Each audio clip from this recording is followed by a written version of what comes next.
Assalamualaikum warahmatullahi wabarakatuh dan salam sejahtera. Saya Nur Auni Fihdina binti Muhammad Syukri dari Sekolah Agama Bersepadu Daerah Muar Johor ingin menerangkan tentang sekolah masa hadapan saya. Sekolah yang saya bina bertemakan SDG iaitu Matlamat Pembangunan Mampan.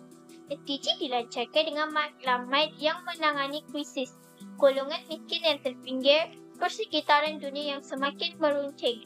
Dan jika tiada sebarang tindakan diambil, bumi ini akhirnya akan musnah.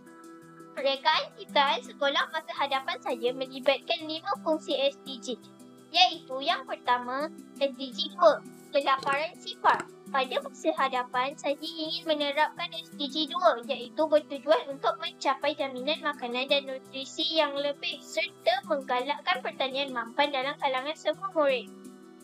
Selain itu, rekaan saya juga mempunyai unsur SDG 4, iaitu memastikan pendidikan sentiasa berkualiti. Hal ini bertujuan untuk memastikan kanak-kanak mendapat akses pendidikan dan peluang pembelajaran yang berkualiti dan mudah dicapai. Salah satu sasarannya adalah untuk memastikan murid-murid tidak ketinggalan dalam dunia pendigitalan selaras dengan dasar pendidikan digital.